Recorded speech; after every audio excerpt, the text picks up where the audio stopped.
জীবনকে সুন্দরভাবে পরিচালিত করতে ইসলামের আদর্শ ও মানবজাতির কল্যাণের নানা দিক নিয়ে অনুষ্ঠিত হলো গ্লোবাল আশিকে রাসূল সাল্লাল্লাহু আলাইহি সাল্লাম conference 2026।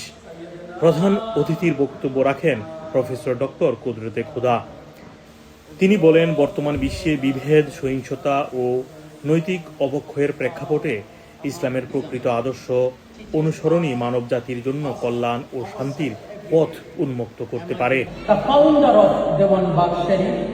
Many people have been encouraged to look inside themselves, to correct their character, to increase their love for the Prophet sallallahu alaihi wasallam, and to live with sincerity and compassion.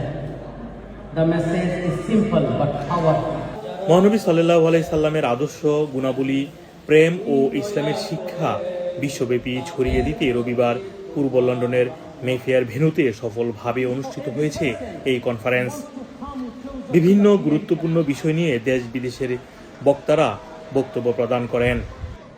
নিজ থেকে আসলে পিউরিফিকেশনের জন্য অথবা পিউরিফিকেশনের মেসেজের জন্যই আমি সুদূর বাংলাদেশ থেকে এখানে এসেছি। প্রফেশনাল সময়ে আসলে ভীষণ ব্যস্ততা থাকে, কিন্তু দুনিয়াবি এই সমস্ত ব্যস্ততাকে উপেক্ষা করে শুধু নিজের হার্টের পিউরিফিকেশনের জন্য কিছু সময়ের জন্য আমি আধ্যাত্মিকতার এই সম্মেলনে অ্যাটেন্ড করেছি। I came here whose heart is already changed, and there's a lots of soul already gathering here from all over the world. It's such a wonderful feel, everybody enjoying here together and spreading their love. Hello, my name is Caspar, and today I joined this beautiful program, and obviously, as you can see, I'm white, I'm Christian, and you know, all my years I've had friends who are just Christians, this is that, but lately I've had beautiful people join into my life, and now Islam is creeping into my life, and it's so beautiful. সঞ্চালনা করেন যৌথভাবে আশিকে রাসূল জারিফ উদ্দিন এবং তানভীর হোসেন শাওন। বাংলাদেশের প্রতিনিধি advocate AG Mahmud অনুষ্ঠানে অংশগ্রহণের সুযোগ পাওয়ায় কৃতজ্ঞতা প্রকাশ করেন।